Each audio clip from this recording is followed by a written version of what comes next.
எல்லாருக்கும் வணக்கம். ஆனா வைக்கங்க டைம்ல உங்க பக்கத்துல மேடையில உங்க கட்சி பெண்களை வச்சுக்கிட்டு எதிர்கட்சி உள்ள பெண்களை இந்த அளவுக்கு ஆபாசமா அசிங்கமா கீழ்த்தரமா விமர்சிச்சு அந்த ஆள் பேசிட்டு இருக்கான். அதுக்கும் எல்லாரும் வந்து கக்கா குக்கன்னு சிரிச்சிட்டு இருக்கீங்களே, கொஞ்சம் கூட விவசாயம் இல்லையா? சரி போங்க, என்னன்னு போங்க, என்ன கருமத்துல உங்க கட்சியோட லட்சணம் தான். நம்ம அதெல்லாம் பத்தி பேச வரல, என்னென்ன பட்டு போவோம். ஆனா எவனை எடுத்தாலும் நேத்து கட்சி ஆரம்பிச்சுட்டு நேரா இவர் வந்து சிஎம் தான் ஆகணுமா, சிஎம் ஆகணும் விமர்சிக்கீங்களே. உங்களுக்கு என்ன பிரச்சனை கேட்கிறேன்? நேற்று கட்சி ஆரம்பிச்சாருன்னா இன்னைக்கு ஆரம்பிச்சாலும் நாளைக்கு ஆரம்பிக்க போறவரான யார் வர்றா, என்ன பண்ண போறா, அதுதான் முக்கியம் தமிழ்நாட்டில். போதுமா? என்ன உங்க தாத்தா வீட்டு குடும்பத்துக்கு தான் ஒட்டுமொத்த தமிழ்நாட்டையும் பட்டா போட்டு எழுதி கொடுத்துருக்கா? ஸோ இன்னைக்கு நம்ம யாரை பத்தி எதை பத்தி பேச போறோம்னு கேட்டீங்கன்னா, இந்த ஆள் ஒரு ஆபாச பேச்சாளர். அதாவது பார்த்தீங்கன்னா திமுக கைக்குள்ளி கொத்தடிமை, பரம கொத்தடிமை, காசு கொடுத்தா என்ன வேணா பேசுவாரு, எல்லாம் தெரியும்.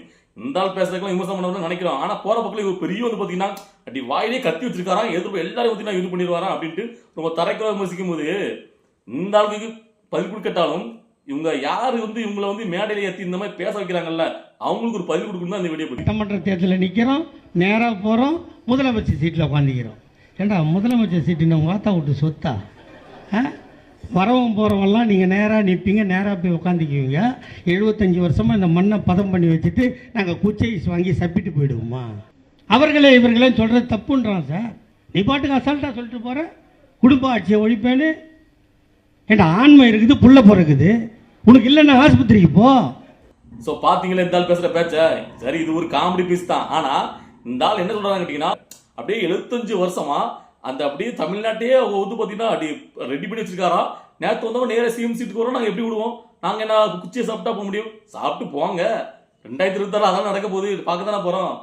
நேற்று வந்தவர் தானே, எதுக்கு மேடையாக போட்டு ஒரே நேற்று வந்தவர் ஏன் கதறீங்க? நீங்கள் 75 வருடமா பாரம்பரிய கட்சி, பெரிய கட்சி தானே, தைரியமாக இருக்க வேண்டியதானே, களத்தில் வரட்டுப்பா சந்திக்கலாம் அப்படின்னு இருக்க வேண்டியதானே. நேற்று வந்தவங்க கட்சிங்க வந்து பார்த்தீங்கன்னா ஒரு துண்டு சீட்டு பிரசிடண்ட் கொடுக்காங்க, அதையும் கைது பண்ணுறீங்க. அப்பப்போ தாத்தா கருணாநிதிங்காரு, ஸ்டாலின் அவர்ல மட்டும் அண்ணங்காரு. அது எப்படி? இல்ல கேட்கிறேன் மிஸ்டர் கிருஷ்ணமூர்த்தி அவர்களே, உங்க தாத்தா கருணாநிதி தான், ஸ்டாலின் அவர்கள் உங்க அப்பா முறை தானே வருது, எப்படி வந்து அண்ணன் முறை வரும்? எனக்கு புரியல. மக்களை நீங்களும் பார்த்து சொல்லுங்க. ஏன்னா இந்த ஆள் பேரு முழு பேரு சிவாஜி கிருஷ்ணமூர்த்தி, அந்த சிவாஜிங்கிற பேரை கேவலப்பட்டிருக்குன்னே இந்த ஆள் வச்சிருப்பாங்கன்னு நினைக்கிறேன்.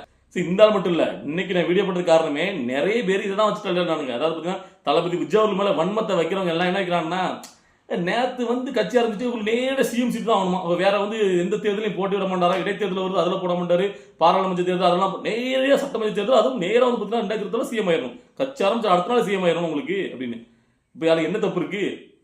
அவருக்கு ஆசைப்படுறது, அவர் தமிழ்நாட்டு மகன் தானே, இந்த தமிழ் மண்ணோட மகன் தானே, அவர் ஆசைப்படுறாரு. அதுல உங்களுக்கு என்ன வலிக்குதுன்னு கேட்க. அவரு மண் இது, அவர் பிறந்த மண்ணு, பிறந்த மக்களுக்காக தன்னை தூக்கி வச்சு அழகு பார்த்த மக்களுக்காக ஏதாவது பண்ணணும்னு வராரு. உங்களுக்கு ஏன்னு கேட்கிறேன். அவர் நேரடியா வந்து நேற்று ஆரம்பிச்சா அவருக்கு வர்ற அளவுக்கு தகுதி இருக்கு, தில்லு துணிச்சல் இருக்கு, தைரியமா வராது காலத்துக்கு, இந்த மக்களோட ஆதரவு இருக்கு, மக்களோட செல்வாக்கு இருக்கு. அதை பார்த்தா நீங்க ஆட்டம் கண்டு போயிருக்கீங்க. தைரியமான ஆள் தானே, நேரடியாக களத்தை சந்திப்போம்னு சொல்லிட்டு பேசாம போடி தானே. சரி இந்த ஆள் கொடுத்துருங்க, இது ஒரு காமெடி பேசி, ஒரு ஆபாச பேச்சாளர், அதாவது காசு கொடுத்தா என்ன வேணா பேசக்கூடிய ஒரு தரங்கட்ட ஆளு. சரி இந்த ஆளை விட்டுதலுங்க. இப்ப அடுத்தாப்புல ஒரு மாலை மலர் யூடியூப் சேனல்ல பாக்குறேன், அவர் வன்மத்தை கேட்கிறான் பாருங்க. அப்படி எவ்வளவு பேர் எவ்வளவுக்குள்ள தளபதி விஜய்க்கு எதிராக எவ்வளவு வன்மத்தோட இருக்காரு பாருங்க. அதுல பொதுச் செயலாளர் ஆனந்த் அவர்கள் தளபதி விஜய் அவர்கள் 2026 முதல்வர் ஆவார்னே எனக்கு தெரியல அப்படிங்கிற மாதிரி ஒரு தலைப்பை போட்டு ஒரு வீடியோ வெளியிடுறானுங்க. என்னடா அப்படி போட்டு உள்ள போய் பார்த்தா அதுல ஆனந்த் அவர்கள் தெள்ள தெளிவா உங்களுள்ள தொண்டர்கள் தளபதி விஜய் அவர்கள் மேல, அதாவது எந்த ஒரு எதிர்பார்ப்பும் இல்லாம அவர் மேல வந்து பாத்தீங்கன்னா அவ்வளவுக்குள்ள பாத்தீங்கன்னா ஒரு விருப்பமா ஒரு பச்சா இருக்காங்க, உயிருக்கு உயிரா நேசிக்கிறாங்க அந்த மக்கள் தளபதி விஜய் அவர்ல அப்படிங்கிறத சொல்ல வந்திருக்காரு.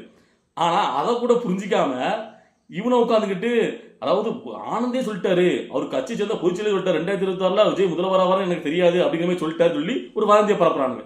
அதுக்கு கீழே வந்து கமெண்ட் போடுறவங்க அந்த மாதிரியே அந்த வீடியோல அவர் என்ன சொல்றாருங்கிறத புரிஞ்சிக்காமலே இவனும் வந்து கதறானுங்க. ஆனா கூமுட்ட பயலுலா அதுல அவர் எவ்வளவு தெளிவா பேசிருக்காரு, நீங்களும் பாருங்களேன்.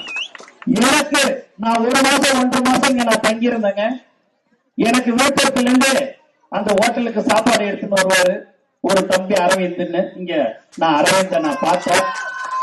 ஒரே ஒரு நாள் அண்ணா எனக்கு பெட்ரோல் போட காசு கொடுன்னு சொல்லி இன்னைய வரைக்கும் கேட்காத ஒரு தோழ, ஒரு உண்மையான கொண்ட என்னுடைய சமூக வெற்றிக்காரத்தில் மட்டும்தான் இருக்க முடியும் என்பதை இந்த நேரத்தில் நான் தெரிவித்துக் கொள்கிறேன். ஒவ்வொரு தோழரும் ஒவ்வொரு நிர்வாகி தளபதி மேல் பாசத்தின் காரணமாக, அன்பின் காரணமாக எல்லாவற்றையும் செய்து கொண்டிருக்கிற ஒரே கட்சி தமிழக வெற்றிக்காரத்துக்கு தமிழகத்தினுடைய நிர்வாகிகள் தோழர்கள் என்பதை தெரிவித்துக் கொள்கிறேன். தளபதி இந்த அளவுக்கு உச்சத்துக்கு வருவாருன்னு தெரியாது. தளபதி 2026 முதலமைச்சரா உட்காருவோன்னு தெரியாது. எந்த ஒரு எதிர்பார்ப்பும் இல்லாமல் தளபதி ஒரு வார்த்தை சொன்னால் மக்களுக்கு சேவை செய்யக்கூடிய ஒரே கட்சி தமிழக வெற்றி கழகம். கடந்த அதுல என்ன சொல்லியிருக்காரு, அவருடைய தளபதி விஜயோடைய தொண்டர்கள் தளபதி விஜய் உச்சத்துக்கு போவாரா இவ்வளவுக்குள்ள, இல்ல அட்டை தளபதியில முதல்வராவான்னு கூட தெரியாது அவங்களுக்குலாம்.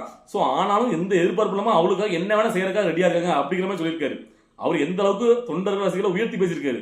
ஆனா அதை கூட புரிஞ்சுக்க தெரியாம ஒரு மட்டமா இதையும் உட்காந்து எதிர்த்து இதை ஒரு வன்மமா அப்படி பரப்புறாங்க. அதாவது நெகட்டிவிட்டியை எந்த அளவுக்கு தளபதி விஜய் மேல பரப்பணுங்கிறதுல எவ்வளவுக்குள்ளாவது குறிக்கோளா இருக்காங்க பாருங்களேன். இல்ல நான் கேட்கறேன், அந்த ஆள் என்னையா பண்ணிட்டாரு?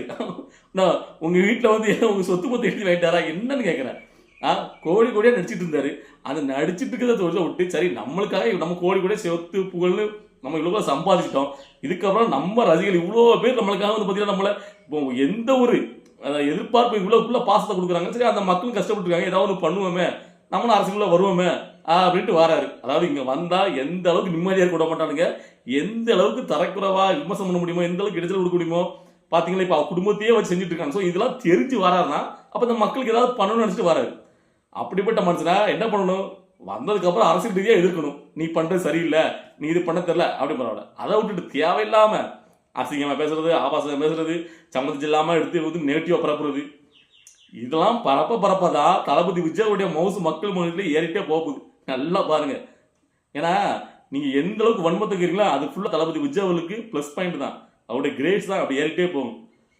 இல்ல இது மட்டும் இல்ல, இன்னும் நிறைய பேர் நான் சோசியல் மீடியா பார்த்துட்டேன். தளபதி விஜய் உள்ள நெகட்டிவா பரப்புனா அவங்களுக்கு காசு கிடைக்குதுன்னு நினைக்கிறேன். ஸோ இதெல்லாம் பார்க்கும்போது தொழில உங்களுக்கு என்ன தோணுது, உங்களுடைய கருத்துல கமெண்ட்ல பதிவு பண்ணுங்க. பாய்.